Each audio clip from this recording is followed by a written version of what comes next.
You will hear a speech about effective methods for learning a new language. As you listen, you should answer the following questions based on the information provided in the speech.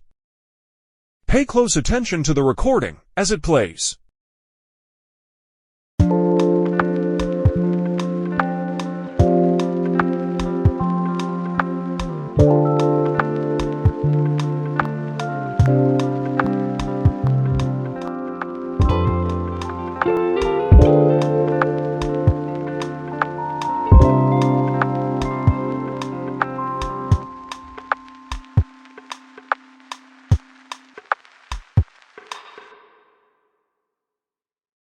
Now listen carefully and answer questions 1 to 5. Good afternoon, everyone.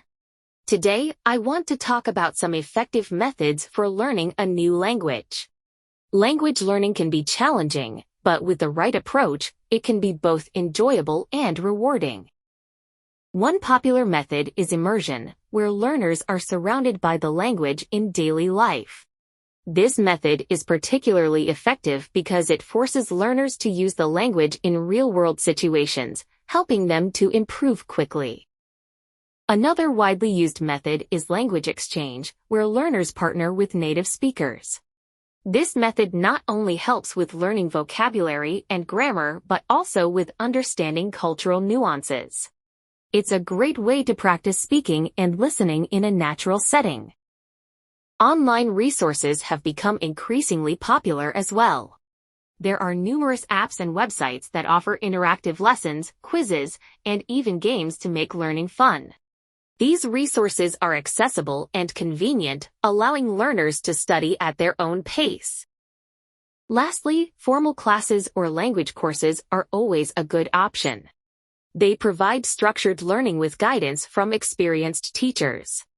These classes often include a mix of speaking, listening, reading, and writing activities, giving learners a well-rounded experience.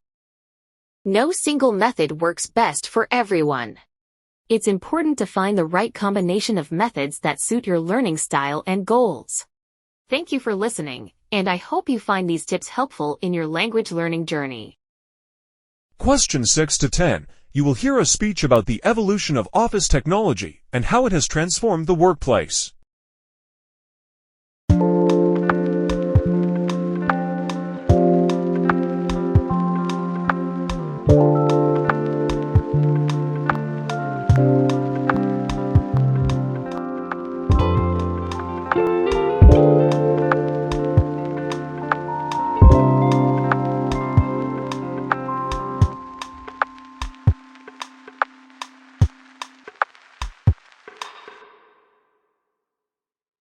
Good morning, everyone.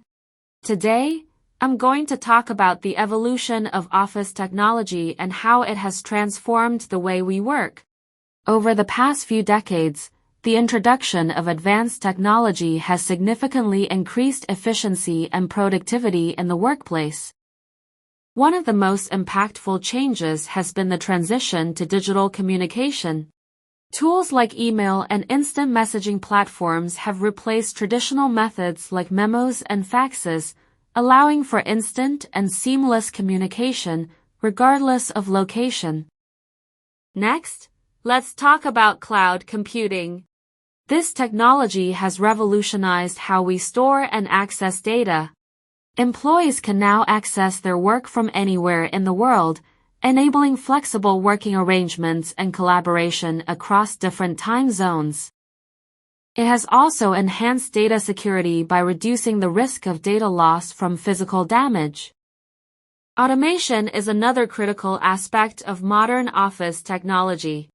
Many routine tasks such as data entry and scheduling are now automated, freeing up time for employees to focus on more complex and creative work. This not only increases efficiency but also reduces the likelihood of human error. Additionally, video conferencing has become essential in today's globalized business environment.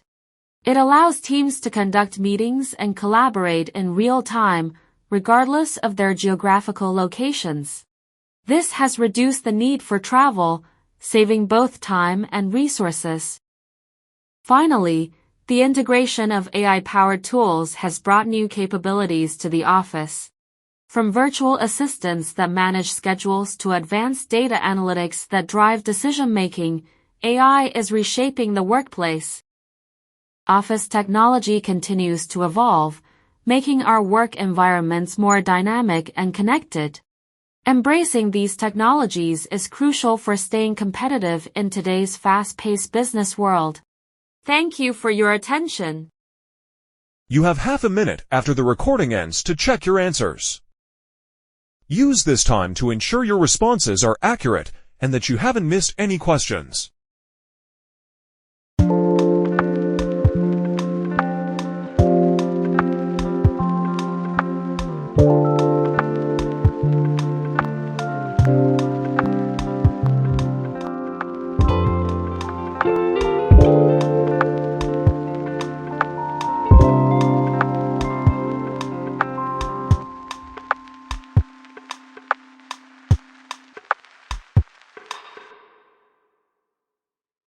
Question 11 to 13, you will hear a conversation between two people, discussing yoga and meditation.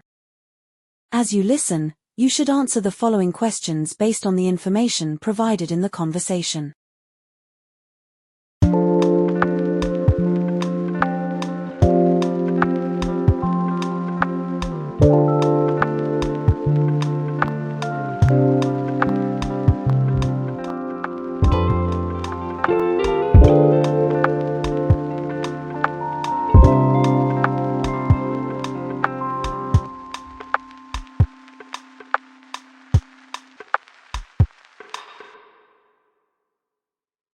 Now listen carefully and answer questions 11 to 13. Hi, Mike. I've been thinking about starting yoga and meditation. Have you tried them? Yes, I have.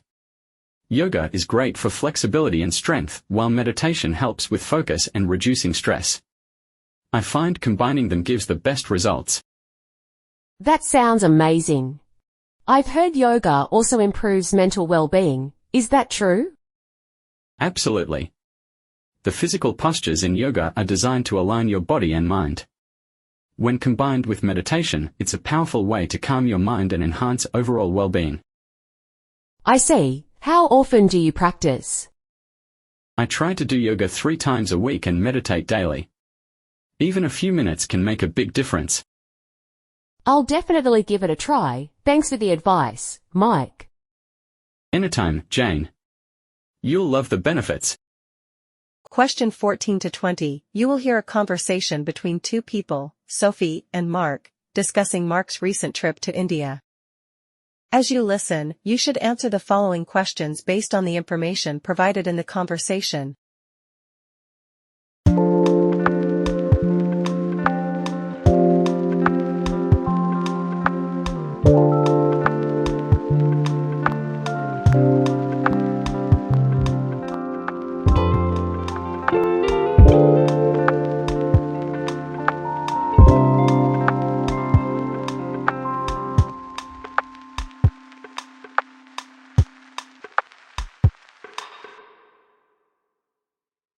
Now listen carefully and answer questions 14 to 20.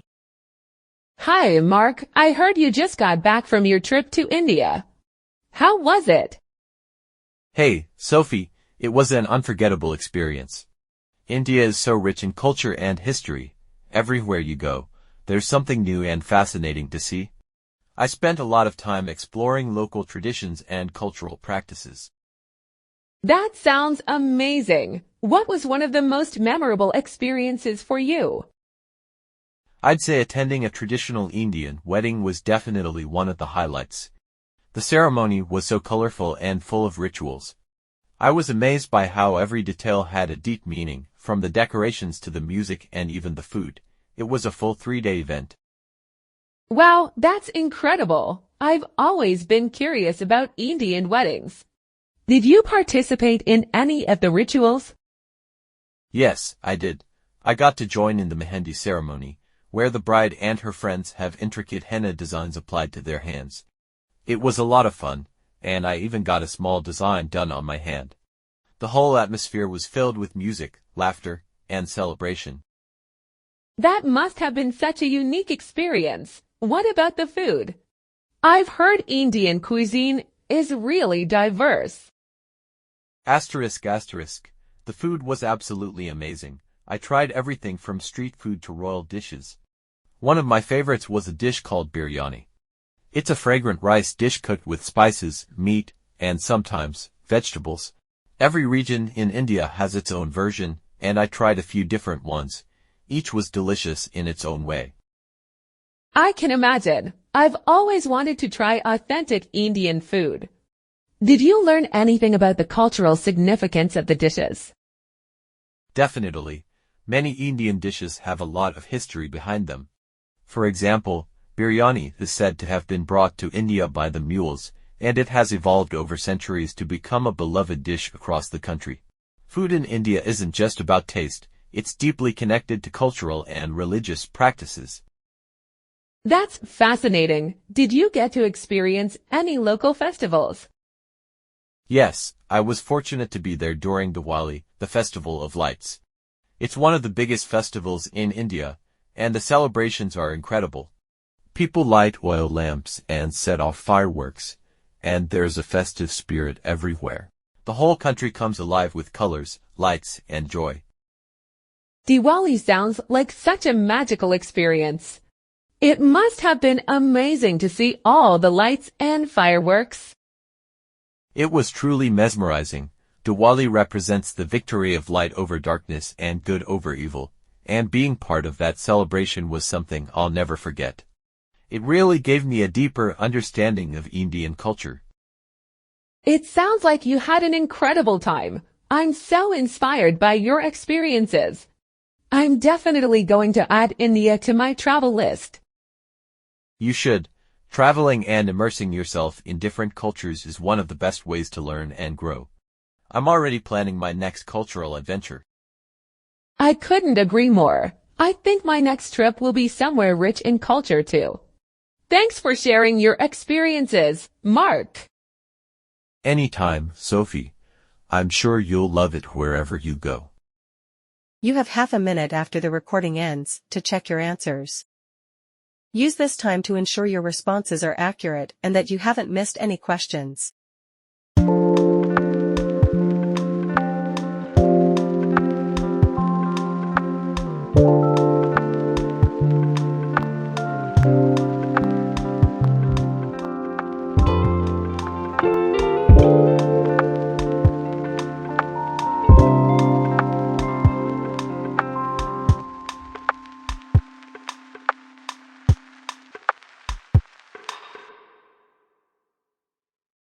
Section 3. Question 21 to 26. You will hear a conversation between Anna and Jake discussing social norms and values. As you listen, answer the following questions based on the information provided in the conversation.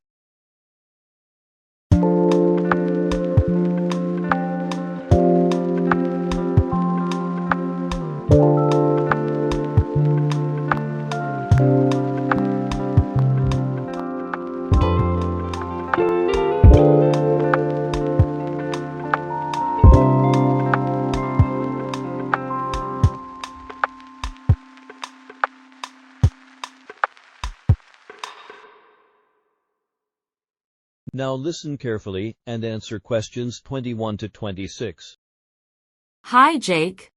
I've been thinking a lot about how social norms and values shape our behavior. It's interesting how they influence the way we act without us even realizing it. Absolutely, Anna. Social norms are like the unwritten rules of society.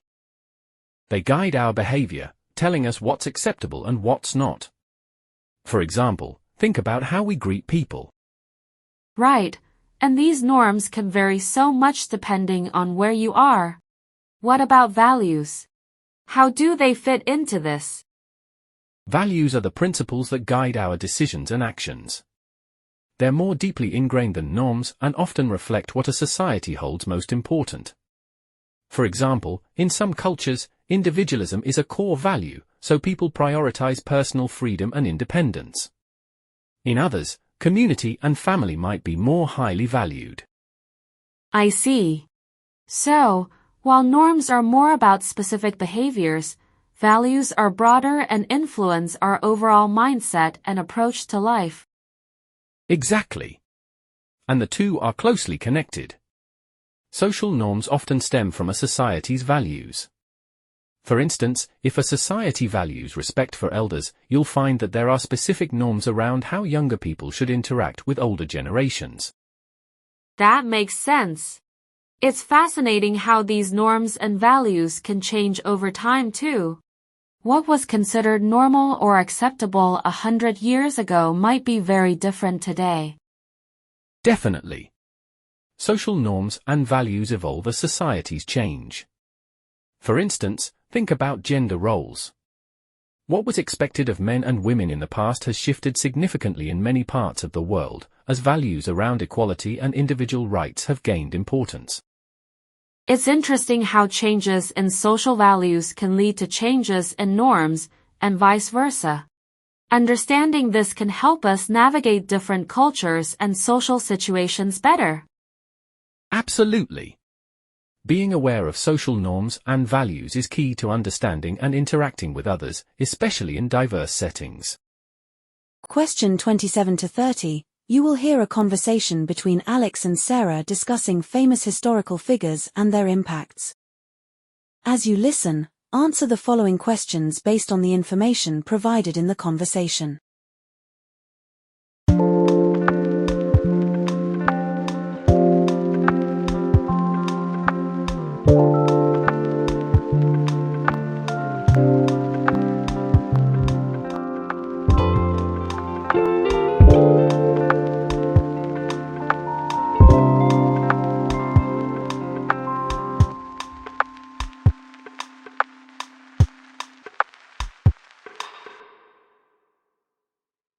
Now listen carefully and answer questions 27 to 30.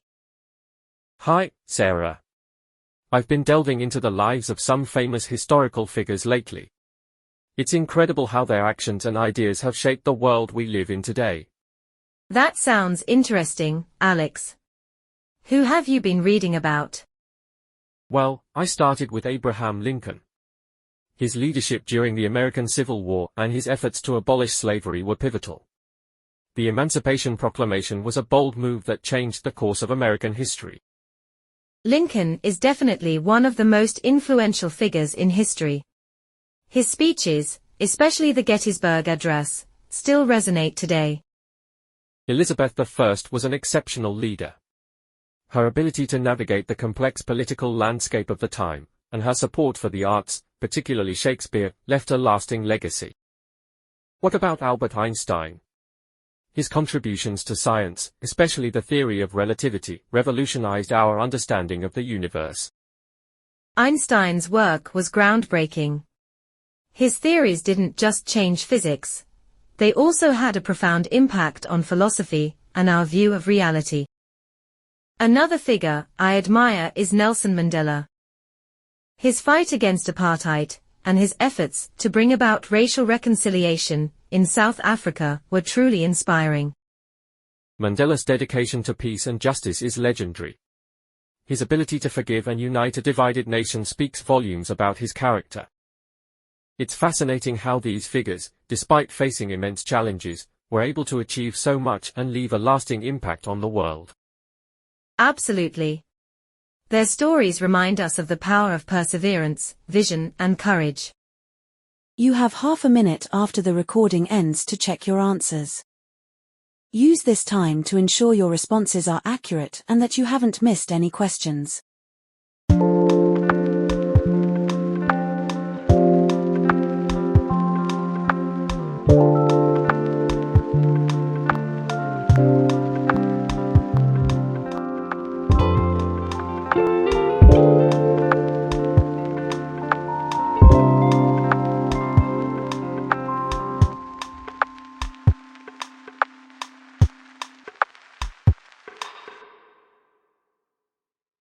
Section 4, Question 31 to 36. You will listen to a conversation between Megan and Daniel, discussing business ethics. After listening to the conversation, you will answer a series of questions based on what you heard. Pay close attention to the details.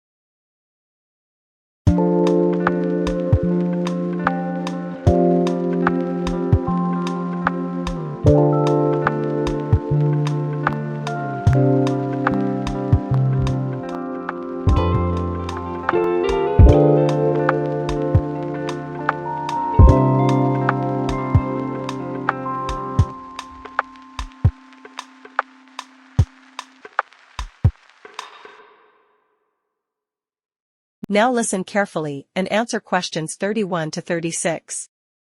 Hi, Daniel. I've been reflecting a lot on business ethics recently.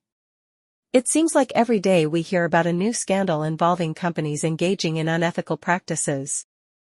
This issue is so prevalent that it's hard to ignore. The impact of unethical behavior in the business world can be profound, affecting not just the companies involved but also their employees, customers, and society at large. Hi, Megan, you're absolutely right. In today's fast-paced world, where information spreads rapidly through social media and news outlets, business ethics have become more important than ever. Companies must be diligent in their ethical practices to maintain their reputation and trust with stakeholders. Transparency and responsibility are key components of a strong ethical framework. Exactly.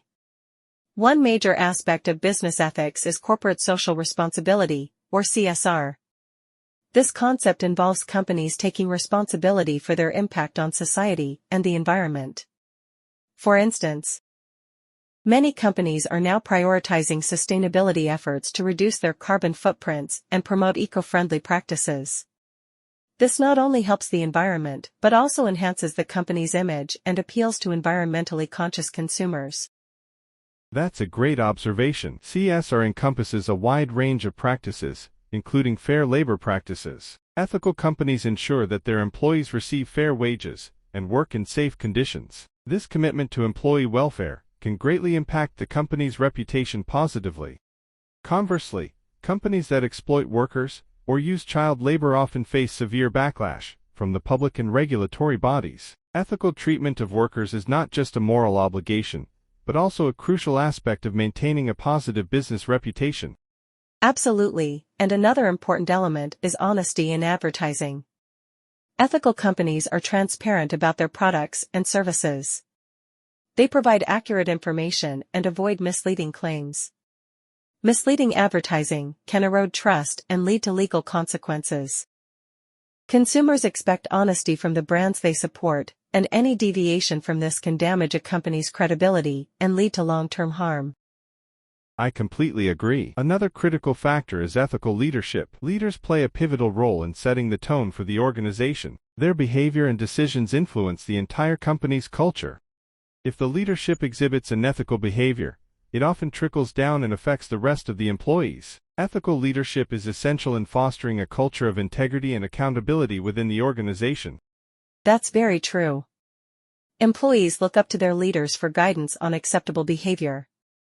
When leaders act with integrity, it sets a standard for the entire organization. This helps create a culture where ethical practices are valued and upheld. It also boosts employee morale and loyalty, as employees are more likely to feel proud of their workplace and motivated to contribute positively. Ultimately, it all comes down to building trust. Ethical practices help companies forge strong relationships with their customers, employees, and the community. In the long run, it's not just about avoiding scandals or legal issues but about creating a positive and lasting impact. Companies that prioritize ethics tend to thrive, as they build a solid foundation of trust and respect with their stakeholders. I couldn't agree more. Business ethics should be at the core of every company's operations, rather than being treated as an afterthought. By embedding ethical practices into the fabric of their business strategies, companies can ensure sustainable success and contribute positively to society. Absolutely. Ethical practices not only safeguard against potential issues, but also enhance overall business performance and reputation. It's about making a commitment to do what's right, which ultimately benefits everyone involved. Well said, Daniel. It's clear that integrating strong ethical principles into business practices is essential for long-term success and positive societal impact. Thank you for this insightful discussion. My pleasure, Megan. It's always valuable to discuss these important topics and explore how we can contribute to better business practices. Question 37 to 40. You will hear a conversation between two speakers, Alex and Emma, discussing various productivity apps they use to manage tasks, projects, and notes.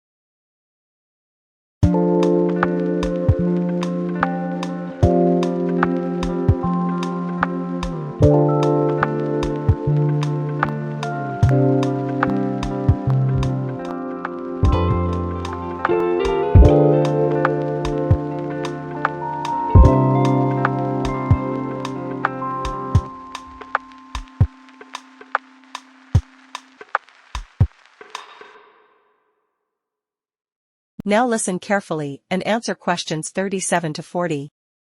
Hi, Emma. I've been juggling a lot of tasks lately, and it's been a bit overwhelming. But I found a few apps that really help me stay on top of everything. That sounds great, Alex. I've been looking for something to help me manage my to-do lists and deadlines better. What do you recommend? Well, I've been using Todoist for a while now. It's fantastic for keeping track of all my tasks and deadlines. The app lets you organize tasks by projects and set due dates, and it even sends you reminders. It's been a game changer for me in terms of productivity.